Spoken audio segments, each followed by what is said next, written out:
Views YouTube ఛానల్ను subscribe చేయండి, మా వీడియోలను లైక్ చేయండి.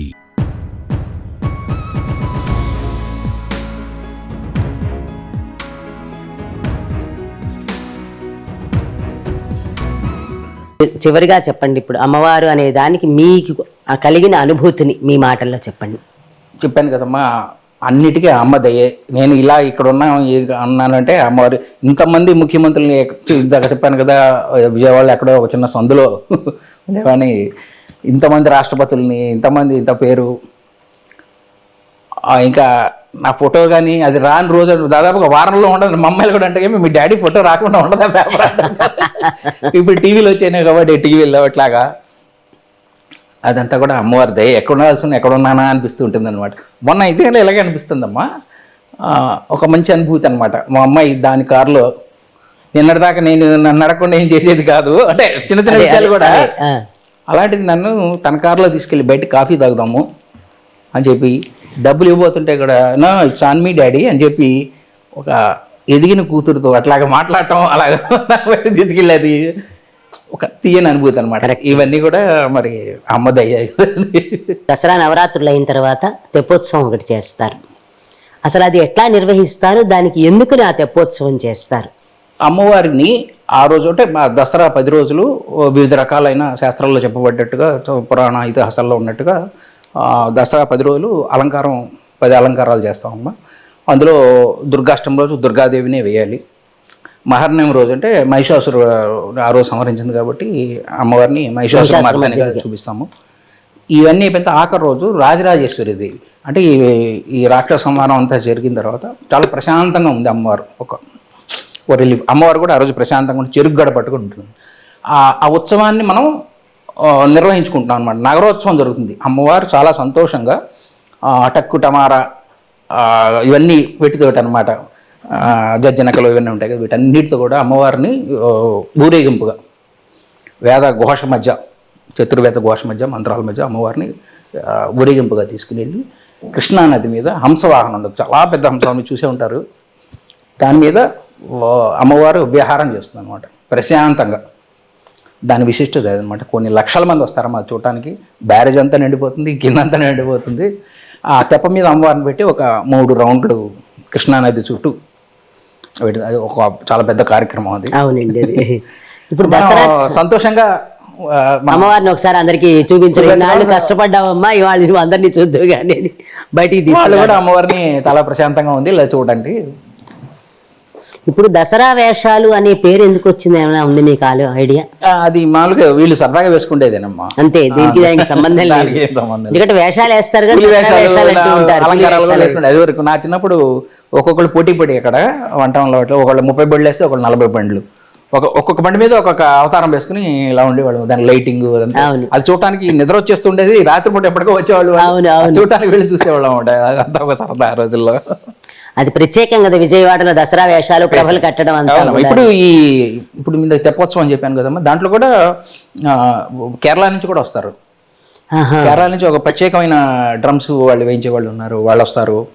ఇక్కడ వాళ్ళేమో పులి వేషాలు, అన్ని రకాలు ఇలా జరుగుతూ ఉంటుంది అనమాట.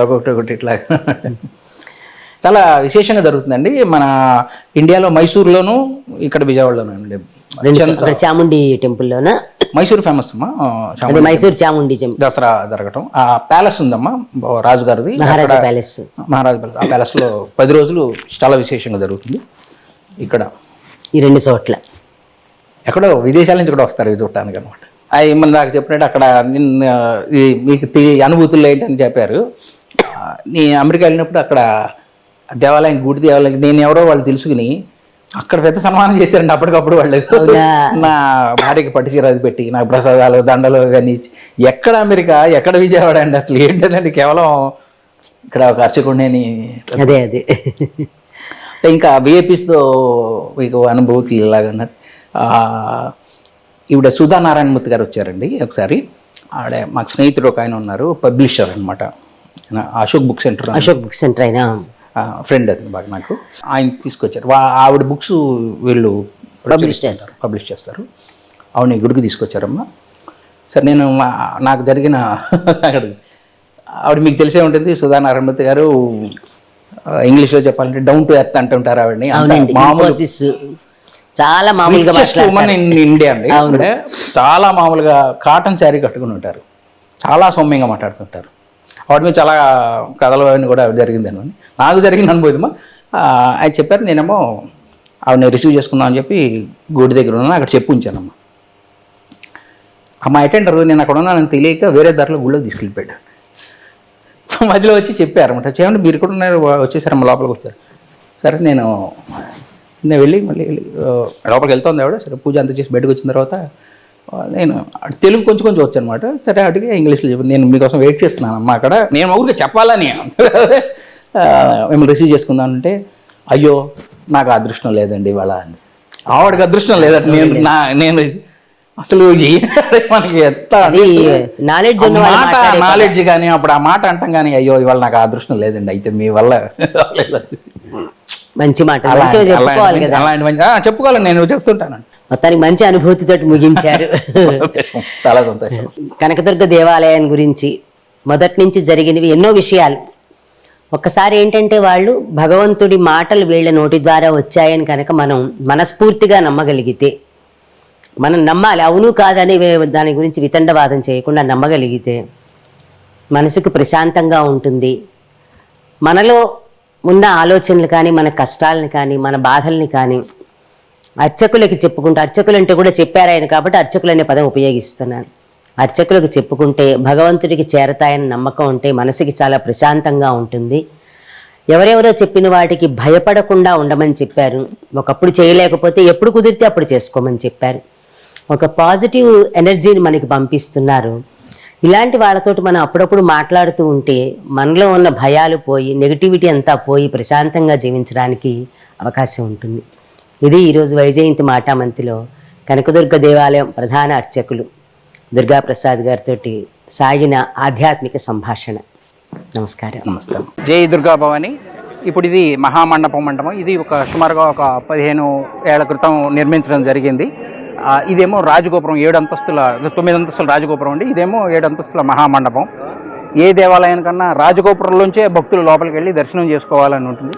ఇది 15 ఏళ్ల క్రితం దీనికి శంకుస్థాపన చేయటము, కలశ స్థాపన చేయటం అన్నీ కూడా నా చేతుల మీదగానే జరిగిందని చెప్పడానికి నేను చాలా గర్వపడుతున్నాను, సంతోషంగా ఉన్నాను.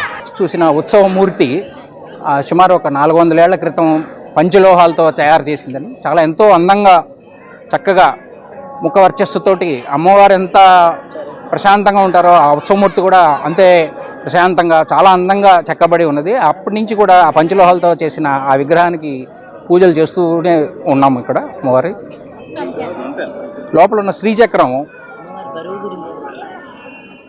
ఆ రోజుల్లో చేసిన పంచలోహాలు, దాన్ని ఆ విగ్రహాన్ని మేము ఎప్పుడైనా దసరాల్లో వాటిలో బయటికి తీసుకొచ్చి దానికి పూజలు అవన్నీ చేయడం జరుగుతుంటుందండి.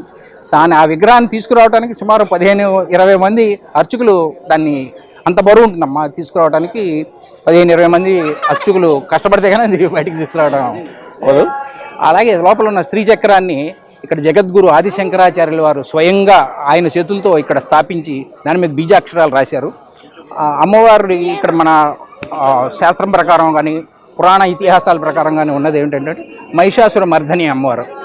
మహిషాసురుని సంహరించి దసరాల్లో ఆ శరన్నవరాత్రుల్లో అలాగే ఆ మహిషాసురుని ఉగ్ర రూపంతోనే వచ్చి ఇక్కడ అమ్మవారు వెలిసింది అని చెప్పి ఆ పురాణ ఇతిహాసాల్లో చెప్తారండి. ఆ అమ్మవారిని ఆ రోజుల్లో చూస్తుంటే భక్తులు చూడలేక భయపడి చాలామంది చనిపోయారని కూడా చరిత్రలో ఉంది. ఇప్పుడు జగద్గురు ఆదిశంకరాచార్య ఆయన పర్యటనకు వచ్చి అమ్మవారి శక్తులన్నీ తీసి ఆయన స్వయంగా బీజాక్షరాలు రాసి ఆ శ్రీచక్రాన్ని లోపల అమ్మవారి పాదాల దగ్గర పెట్టడం జరిగింది. మేము నిత్యం పూజలన్నీ చేసేది కూడా ఆ శ్రీచక్రానికే చేస్తున్నాం.